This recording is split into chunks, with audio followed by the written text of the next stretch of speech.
Perkenalkan, nama aku Bernicia Desa Fitri, NIM 1924 1010 1008.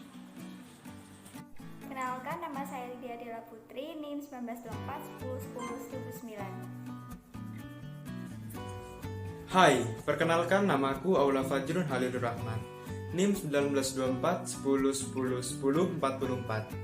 Aku berasal dari Prodi Sistem Informasi Angkatan 2019. Nama saya Putri Anmaini, NIM 1924 10 10 10 94. Halo, kali ini kita akan menyelesaikan sebuah fungsi tujuan dengan menggunakan table simplex yang fungsi tujuannya adalah min z ditambah min 8m tambah 3x1 ditambah min 5m tambah 5x2 ditambah 0s3 ditambah 0s4 ditambah ms5 ditambah 0s6 ditambah min 38m. Kita juga sudah mempunyai fungsi kendala yang sudah distandarkan, yaitu 2x1 ditambah x3 sama dengan 8. Yang kedua 3x2 ditambah s4 sama dengan 15.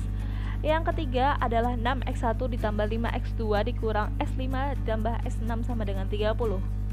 Selanjutnya pada barisnya kita akan memuat semua kendala-kendalanya, ada x3, s4, dan s6. Nah, s6 ini barengan gitu ya dengan S5.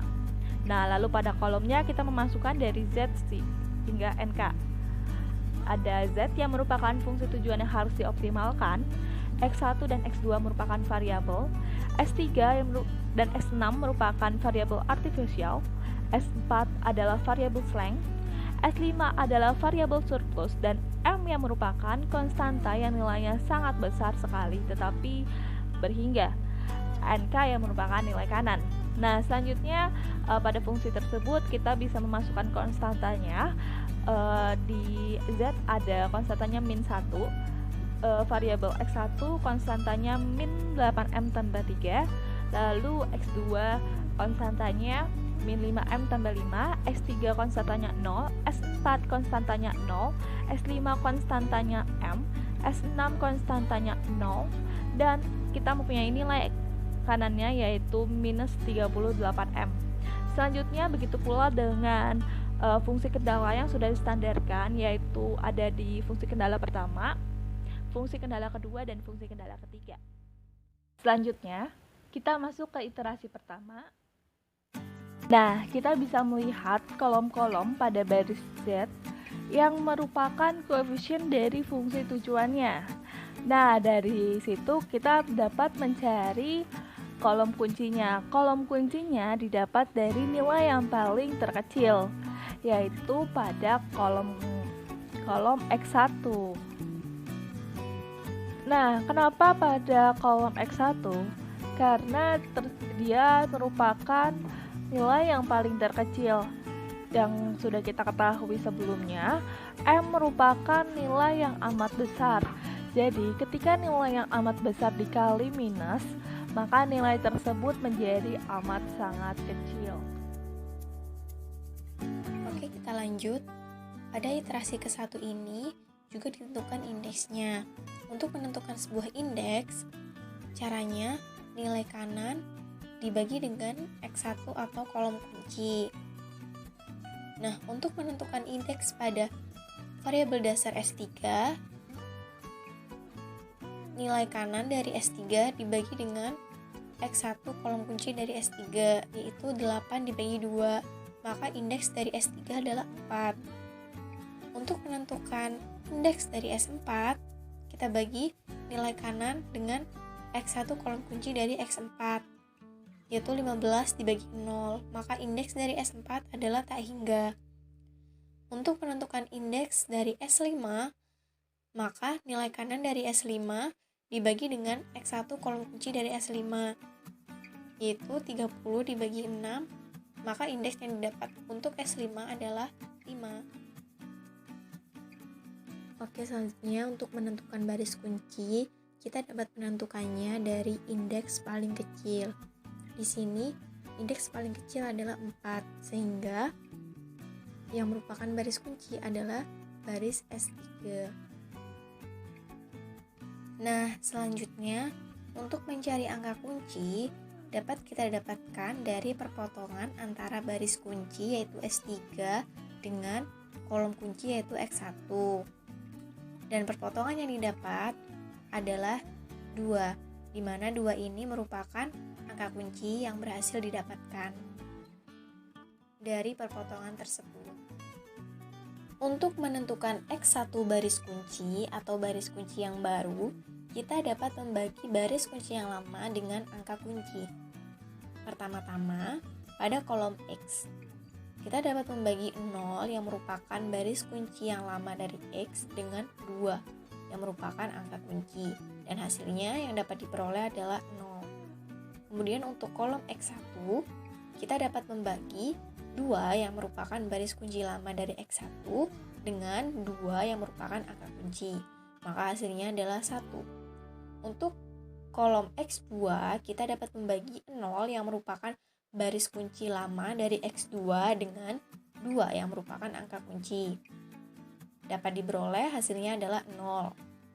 Untuk kolom S3, kita dapat membagi 1 yang merupakan baris kunci lama dari S3 dengan 2 yang merupakan angka kunci. Dan diperoleh hasilnya adalah setengah. Untuk S4, kita dapat membagi 0 yang merupakan baris kunci lama dari S4 dengan 2 yang merupakan angka kunci. Maka dapat diperoleh hasilnya adalah 0. Untuk S5, kita dapat membagi 0 yang merupakan baris kunci lama dari S5 dengan 2 yang merupakan angka kunci. Sehingga diperoleh hasilnya adalah 0 untuk S5.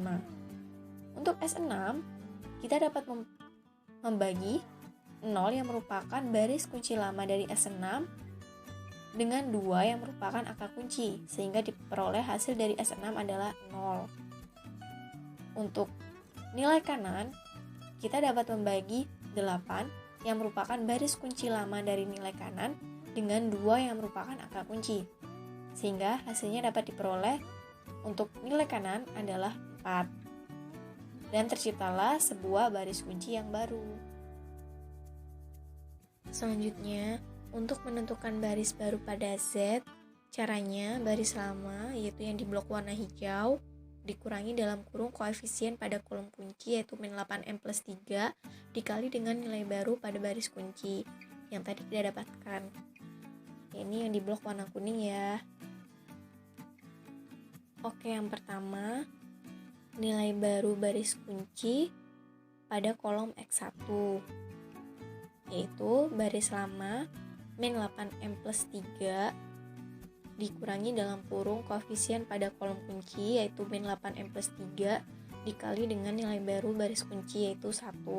Maka hasil yang diperoleh adalah 0. Selanjutnya, untuk nilai baru baris kunci pada kolom X2, kita masukkan ke dalam rumus yaitu baris lama min 5M plus 5 dikurangi dalam kurung koefisien pada kolom kunci yaitu min 8M plus 3 dikali dengan nilai baru baris kunci yaitu 0. Maka nilai baru yang diperoleh adalah min 5M plus 5. Selanjutnya, nilai baru baris kunci pada kolom S3 yaitu baris lama 0 dikurangi koefisien pada kolom kunci min 8M plus 3 dikali nilai baru baris kunci yaitu setengah. Dan nilai baru yang diperoleh adalah 4M min 3/2. Oke, nilai baru baris kunci pada kolom S4. Baris lama yaitu 0 dikurangi koefisien pada kolom kunci yaitu min 8M plus 3 dikali dengan nilai baru baris kunci yaitu 0. Sehingga nilai baru yang diperoleh adalah 0. Selanjutnya, nilai baru baris kunci pada kolom S5 yaitu baris lama M dikurangi dalam kurung koefisien pada kolom kunci yaitu min 8M plus 3 dikali dengan nilai baru baris kunci yaitu 0. Sehingga nilai baru yang diperoleh adalah M. Selanjutnya, nilai baru baris kunci pada kolom S6 yaitu baris lama 0 dikurangi dalam kurung koefisien pada kolom kunci yaitu min 8M plus 3 dikali dengan nilai baru pada baris kunci yaitu 0, dan nilai baru yang diperoleh adalah 0. Selanjutnya nilai kanan, yaitu baris lama min 38M dikurangi dalam kurung koefisien pada kolom kunci yaitu min 8M plus 3 dikali nilai baru pada baris kunci yaitu 4, sehingga nilai baru yang diperoleh adalah min 6M min 12.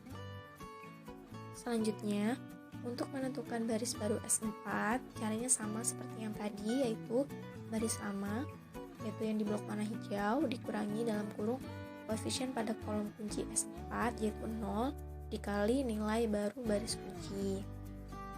Oke, pertama, untuk nilai baru baris kunci pada kolom X1, yaitu baris lama 0, dikurangi dalam kurung koefisien pada kolom kunci yaitu 0 dikali nilai baru pada baris kunci yaitu 1, sehingga nilai baru yang diperoleh adalah 0. Selanjutnya, untuk nilai baru baris kunci pada kolom X2, yaitu baris lama 3 dikurangi dalam kurung koefisien pada kolom kunci yaitu 0 dikali nilai baru pada baris kunci yaitu 0, sehingga nilai baru yang diperoleh adalah 3. Selanjutnya, nilai baru pada baris kunci di kolom S3, yaitu baris lama 0 dikurangi dalam kurung koefisien pada kolom kunci yaitu 0 dikali nilai baru baris kunci yaitu setengah, sehingga nilai baru yang diperoleh adalah 0. Selanjutnya, nilai baru baris kunci pada kolom S4, yaitu baris lama 1 dikurangi dalam kurung koefisien pada kolom kunci yaitu 0 dikali nilai baru pada baris kunci yaitu 0, sehingga nilai baru yang didapatkan adalah 1. Selanjutnya, nilai baru baris kunci pada kolom S5, yaitu baris lama 0 dikurangi dalam kurung koefisien pada kolom kunci yaitu 0 dikali nilai baru pada baris kunci yaitu 0, sehingga nilai baru yang diperoleh adalah 0. Selanjutnya, nilai baru baris kunci pada kolom S6, yaitu baris lama 0 dikurangi dalam kurung koefisien pada kolom kunci yaitu 0 dikali nilai baru pada baris kunci yaitu 0, sehingga nilai baru yang diperoleh adalah 0. Selanjutnya, nilai baru baris kunci pada kolom nilai kanan, yaitu baris lama 15 dikurangi koefisien pada kolom kunci yaitu 0 dikali nilai baru pada baris kunci yaitu 4, sehingga nilai baru yang diperoleh adalah 15. Selanjutnya, untuk menentukan baris baru pada S5, caranya juga sama, yaitu baris lama yang di blok warna hijau dikurangi dalam kurung koefisien pada kolom kunci S5 yaitu 6 dikali nilai baru baris kunci yaitu yang di blok warna kuning. Oke, pertama-tama nilai baru baris kunci pada kolom X1 yaitu baris lama 6 dikurangi dalam kurung koefisien pada kolom kunci yaitu 6 dikali nilai baru baris kunci yaitu 1, sehingga nilai baru yang diperoleh adalah 0. Selanjutnya, nilai baru baris kunci pada kolom X2, yaitu baris lama 5 dikurangi dalam kurung koefisien pada kolom kunci yaitu 6 dikali nilai baru pada baris kunci yaitu 0, sehingga nilai baru yang diperoleh adalah 5.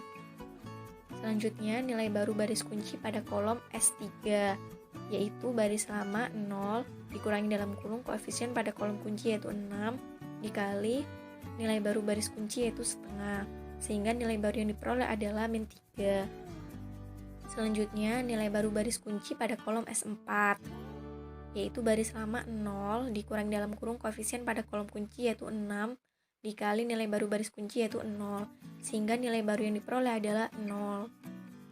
Selanjutnya, nilai baru baris kunci pada kolom S5, yaitu baris lama min 1 dikurangi dalam kurung koefisien pada kolom kunci yaitu 6 dikali nilai baru baris kunci yaitu 0, sehingga nilai baru yang diperoleh adalah min 1. Selanjutnya, nilai baru baris kunci pada kolom S6, yaitu baris lama 1 dikurangi dalam kurung koefisien pada kolom kunci yaitu 6 dikali nilai baru pada baris kunci yaitu 0, sehingga nilai baru yang diperoleh adalah 1.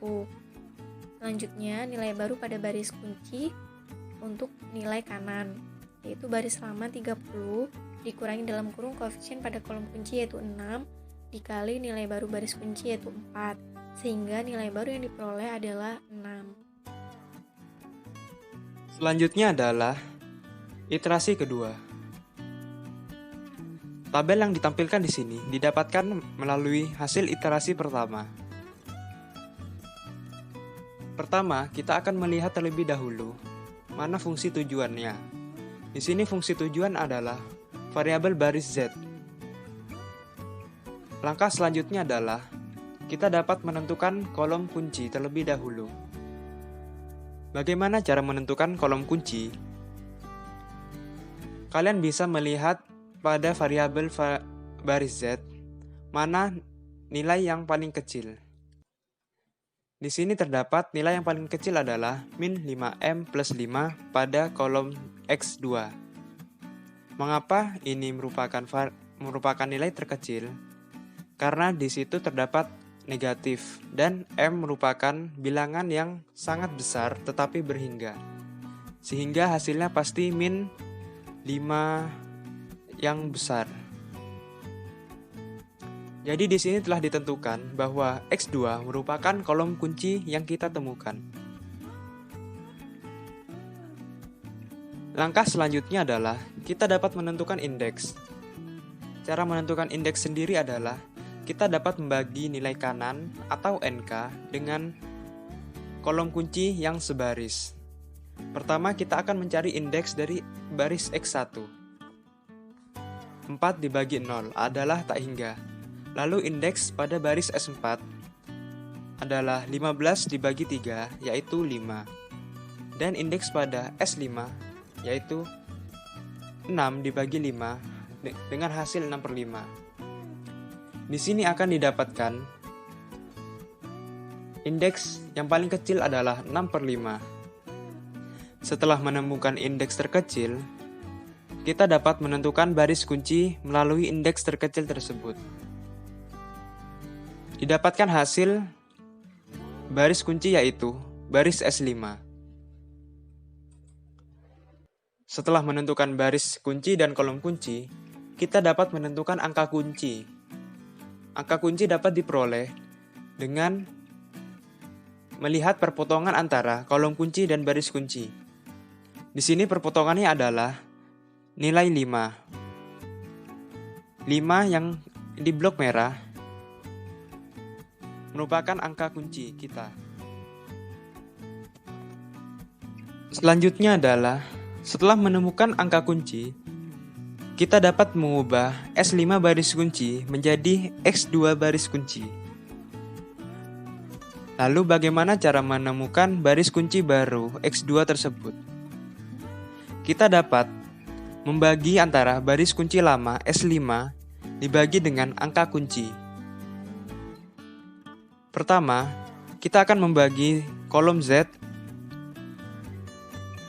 dengan 0 dibagi 5 akan mendapatkan hasil 0. Selanjutnya adalah kolom X1 0 dibagi dengan 5 akan mendapatkan hasil 0. Selanjutnya adalah kolom X2 akan dibagi 5 dibagi dengan 5 akan mendapatkan hasil 1. Selanjutnya adalah kolom X3, yaitu pembagian antara min 3 dibagi dengan 5 akan mendapatkan hasil min 3/5. Lalu ada kolom S4, yaitu 0 dibagi dengan 5 akan mendapatkan hasil 0. Selanjutnya pada kolom S5, min 1 akan dibagi dengan 5 akan mendapatkan hasil min 1/5. Dan selanjutnya pada kolom S6, 1 dibagi 5 akan mendapatkan hasil 1/5. Dan yang terakhir adalah kolom NK, yaitu 6 dibagi dengan 5 akan mendapatkan hasil 6/5. Lalu di sini akan dituliskan baris kunci X2 yaitu 0, 0, 1, min 3/5, 0, min 1/5, 1/5, dan 6/5. Kita menemukan baris kunci X2 yang baru. Kita dapat menentukan baris baru yang lain. Kita mulai dari baris baru Z. Bagaimana cara mendapatkan baris baru yang lain? Caranya adalah baris lama dikurangi koefisien pada kolom kunci dikali nilai baru baris kunci. Kita mulai dari baris baru Z terlebih dahulu. Kita lihat di sini, blok warna kuning merupakan baris kunci yang baru. Lalu blok hijau merupakan baris lama dari Z. Dan blok abu-abu merupakan koefisien pada kolom kunci.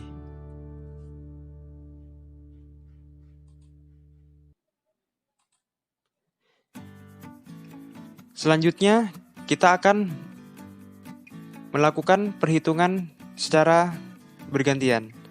Pertama, 0 dikurangi dengan min 5M plus 5 dikali 0 akan mendapatkan hasil 0. Lalu, selanjutnya min 5M plus 5 dikurangi min 5M plus 5 dikali 1 akan mendapatkan hasil 0. Lalu, 4M min 3/2 dikurangi min 5M plus 5 dikali min 3/5 akan mendapatkan hasil M plus 3/2. Selanjutnya ada 0 dikurangi min 5M plus 5 dikali 0. Nanti akan mendapatkan hasil 0 kurangi 0 dan hasilnya akan 0. Lalu selanjutnya ada M dikurangi min 5M plus 5 dikali min 1/5 sama dengan M min 1. Nanti akan mendapatkan hasil 1. Lalu selanjutnya ada 0 dikurangi min 5M plus 5 dikali 1/5 sama dengan M min 1. Dan yang terakhir ada min 6M min 12 dikurangi min 5M plus 5 dikali 6/5 yang nanti hasilnya adalah min 18. Selanjutnya kita akan cari nilai baris baru pada X1. Caranya hampir sama dengan yang tadi, yaitu dengan baris lama dikurangi koefisien pada kolom kunci X dan dikali dengan nilai baris baru pada kunci. Nah, sekarang kita lihat dulu nilai di baris lama. Baris yang saya blok dengan warna hijau ini merupakan baris lama dari X1, yaitu ada angka 1, angka 0, setengah, 0, 0, 0, dan juga 4. Nah, selanjutnya kita akan mengulangi baris lama dengan nilai baris baru pada kuncinya. Baris yang saya blok dengan warna kuning ini adalah baris baru dari kuncinya. Oke, sekarang kita hitung. Di kolom yang pertama, baris lamanya bernilai 1, sedangkan baris barunya itu bernilai 0 dan koefisiennya juga bernilai 0. Jadi kita bisa hitung 1 dikurangi 0 dikalikan dengan 0, maka hasilnya adalah 1. Kemudian 0 dikurangi dengan 0 dikalikan dengan 1, maka hasilnya adalah 0. Kemudian setengah dikurangi dengan 0 dikalikan dengan min 3/5, maka hasilnya adalah setengah. Kemudian 0 dikurangi dengan 0 dikalikan dengan 0, maka hasilnya adalah 0. 0 dikurangi dengan 0 dikali dengan min 1/5, hasilnya adalah 0. 0 dikurangi dengan 0 dikalikan dengan 1/5, hasilnya adalah 0. 4 dikurangi 0 dikali 6/5, hasilnya adalah 4. Sehingga dapat kita ambil di sini bahwa nilai baru dari X1 adalah 1, 0, setengah, 0, 0, 0, dan juga 4. Nah, selanjutnya kita akan mencari nilai baris baru pada S4. Sama seperti yang tadi, rumusnya masih sama, yaitu baris lama dikurangi dengan koefisien pada kolom kunci dan dikali dengan nilai baris baru pada kuncinya. Di sini ada baris yang saya blok dengan warna hijau, dan baris yang saya blok dengan warna hijau ini adalah baris lama, sedangkan baris yang saya blok dengan warna kuning adalah baris baru dari kunci. Nah, sekarang kita langsung hitung saja. Di sini baris lamanya pada kolom pertama bernilai 0, sedangkan kolom pertama di baris baru kunci bernilai 0 dan koefisiennya bernilai 3. Sehingga kita hitung 0 dikurangi dengan 3 dikalikan dengan 0, maka hasilnya adalah 0. Kemudian kita beralih ke kolom selanjutnya, yaitu 3 dikurangi dengan 3 dikali 1, hasilnya 0. Kemudian pada kolom selanjutnya 0 dikurangi 3 dikali min 3/5, maka hasilnya 9/5. Lalu 1 dikurangi 3 dikali 0, hasilnya 1. 0 dikurangi 3 dikali min 1/5, hasilnya adalah 3/5. 0 dikurangi 3 dikali 1/5, hasilnya adalah min 3/5. Kemudian 15 dikurangi 3 dikali 6/5, hasilnya adalah 57/5. Sehingga di sini hasil dari baris baru S4 adalah 0, 0, 9/5, 1, 3/5, min 3/5, dan 57/5. Nah, yang terakhir adalah tabel simplex final, di mana tabel di atas merupakan hasil dari iterasi kedua yang sudah kita lakukan tadi. Seperti yang sudah kita ketahui dari materi yang disampaikan oleh dosen, bahwa iterasi akan berhenti jika tujuan sudah mencapai nilai maksimum, di mana pada baris tujuan sudah tidak ada lagi yang bernilai negatif. Jika kita lihat pada tabel tersebut, nilai Z-nya adalah min 1 dan NK-nya adalah min 18, sehingga kita dapat positifkan menjadi Z sama dengan 18. Dari tabel tersebut, penyelesaian sudah mencapai solusi maksimum karena sudah tidak ada lagi nilai negatif pada fungsi tujuannya, dan hasilnya adalah X1 bernilai 4, kemudian X2 bernilai 6/5, dan Z minimum bernilai 18. Demikian presentasi dari kami, kurang lebihnya mohon maaf. Wassalamualaikum warahmatullahi wabarakatuh.